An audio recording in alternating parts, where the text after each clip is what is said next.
ल्यूक. जेजूचे सट्टे विशीं विचार. चॅप्टर 20.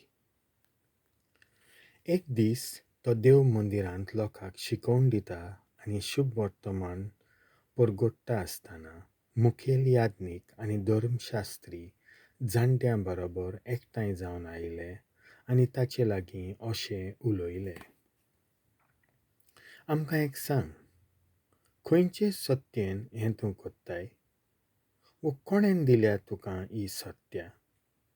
जेजून पोत्तीपाळून तांकां म्हणलें, हांवूय तुमचे कडेन एकूच विचारतां, तें तुमी म्हाका सांगात. जुवांवाचें स्नान स्वर्गार थावन वो मनशान धांवन आयलें? पूण ते आपणाचेच भितर अशें करूंक लागले. आमी स्वर्गार थावन म्हणलें जाल्यार तो आमकां म्हणटलो, तशें जाल्यार कित्याक तुमी जुवांवांक मानून घेवंक ना? पूण आमी मनशां थावन म्हणलें जाल्यार सगळीं परजा आमकां फातरायतली.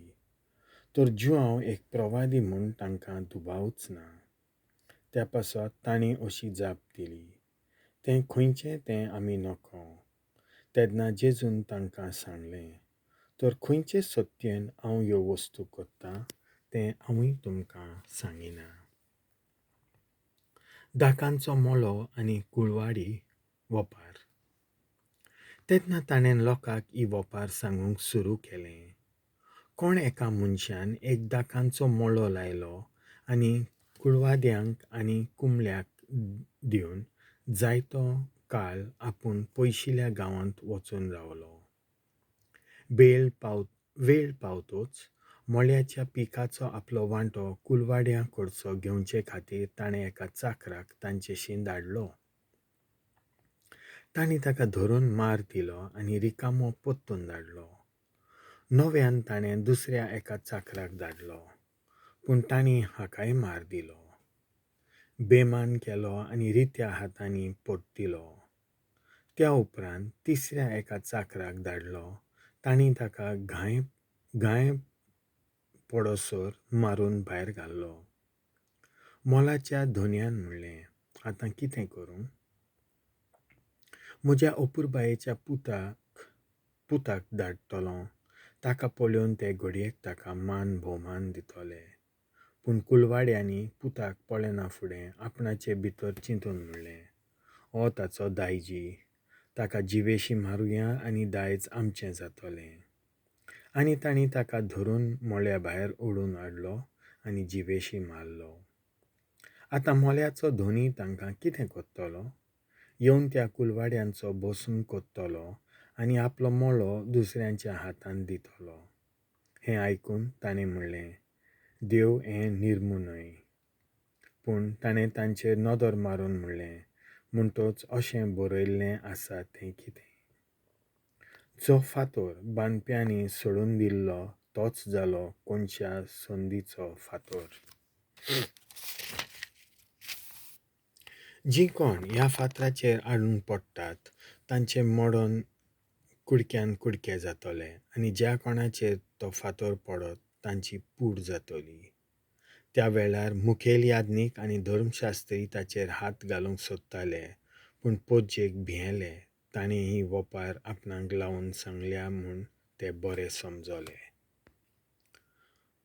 सोमराजाक धन फारीक करचो की ना? आनी राजपालानूच ताचेर आपलो अधिकार आनी पदवी चलोवचे खातीर जेजूक उतराक सांपडावंक आनी राजपालाचे आधीन करूंक तांणी येवजिलें. देखून ते ताका तेडून आसले. अशें आसता सात्वीक मनशाचें धोंग घेयात म्हूण शिकोवन तांणी ताचेशी बेदी धाडले. हाणीं येवन ताचे लागीं अशें विचारलें, गुरुजी, तूं सारकें तेंच उलयताय आनी शिकयताय. मनशांचें तोंड पळयनाय आनी देवाची वाट खरेपणान शिकयताय म्हूण आमी जाणव. आमच्यान सोमराजाक दंड फारीक करूं येता की ना? पूण ताणें तांची नाडविद्याक वळखून असो पोर्तिपाळ केलो. 1 दिनार म्हाका हाडून दियात, पळोवया. हाचेर आसा तें रूप कोणाचें? आनी नांव कोणाचें तांणी जाप दिली, सोमराजाचें. तेन्ना ताणें तांकां सांगलें, बरें तर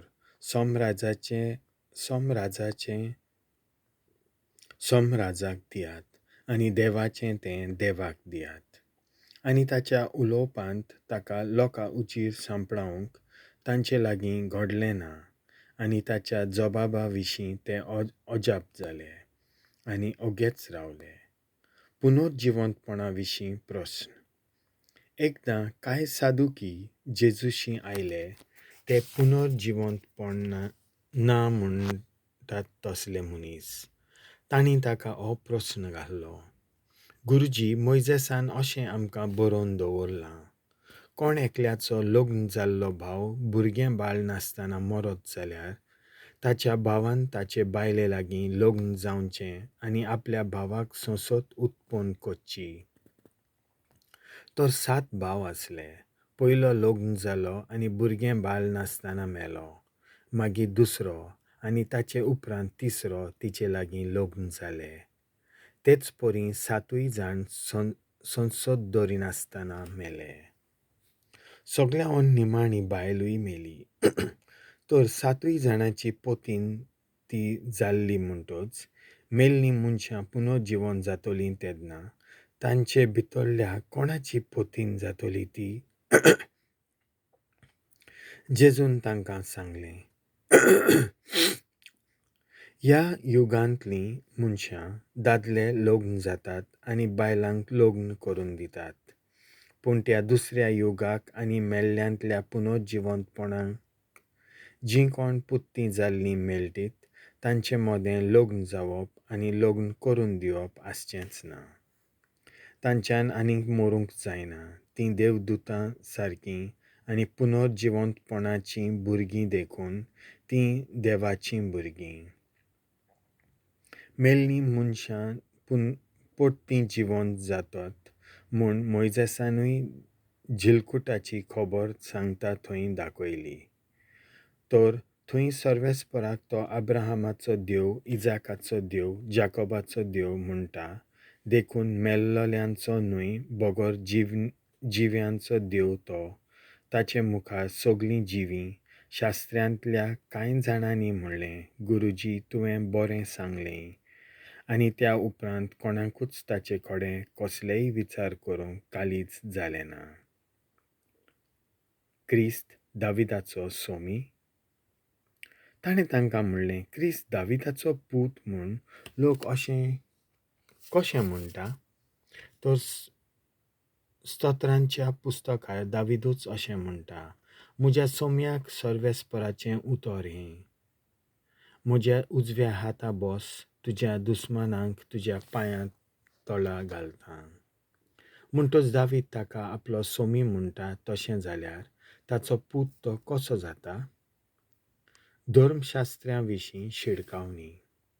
सगळ्या लोकांक आयकता तशें ताणें आपल्या शिसांक सांगलें, धर्मशास्त्र्या विशीं चतूर रावात. लांब लांब आंगावलीं घालून भोवंक तिंट्यार लोकान आपणाक मानान केल्ले सोलां